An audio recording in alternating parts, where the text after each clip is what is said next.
એ જાવું છે અમે તારી યાર નવરા નવરા બેઠા છે. કાકા શું કરો છો? આ જોકી આ બેઠા બેઠા મોસે મારું છું. હું હતું કે આપણે જાવું છે પેલે આ મંદિરે જાવું છે. આપણે પેલું મંદિર નહીં આ પેલું આપણે ખંડિયાનું જૂનું આ ડાચિયાબીન નું એવું છે ને. હા હેડ તારી પણ હું જોકી આ છું તો ખરા આ પગે હેડાતું નહીં. હવે શું કરું? તમારે પગે શું ના હેડાતું પણ મારે તમારી ડાચિયા વીર ખરા છે દર્શન કરવા લઈ જવા છે. તમે એક વખત દર્શન કરો એ કે તમારે બધું પગે કમ્પ્લીટ થઈ જાય. સાચી વાત સાચી વાત છે. દર્શન કરવા જવું પડે. હા લહેર તારો મેં એકલો છું. હું શું કરું તારી એક ના ભલા બે તાણી હેડો તાણી હેડો. કાકા એટલે રહ્યા આ જોગતા ચીડે નહીં દેખાતો. જોડો કાકા એટલે અમારું ઉંમર થઈ ગઈ કે અમે હેડવાનું કોઈ તમારે જેટલું ના હોય.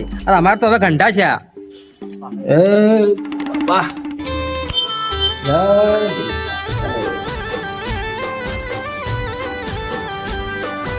કાકા કાકા થાય આપણે બરાબર દર્શન કરી.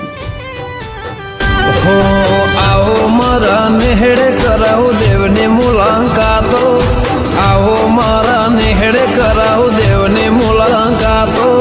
ચારે ખોર ચોફેર મારી માતાની વાતો.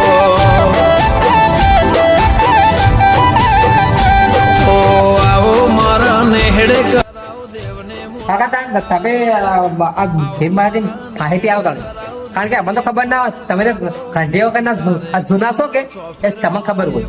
આ છોકરા તો આટલે ઉભો રે હું આ મંદિર આપણે ભીમ મહારાજની માહિતી આપી. જય માતાજી મિત્રો.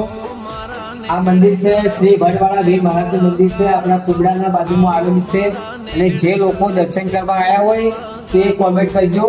અને અમે તો આજે આવ્યા છે. અમે આજે કાકો અને ભત્રીજો થઈને દર્શન કરવા આવ્યા છે. અને આ ભીમ મહારાજનો ખૂબ હાથ છે. અને જે કોઈ પણ દર્શન કરવા આવવું હોય તો આપણા કુબડાની બાજુમાં મંદિર આવેલું છે અને ભીમ મહારાજનું. અને બાજુમાં હનુમાન દાદાનું મંદિર છે. ચાલો હું તમને બતાવું.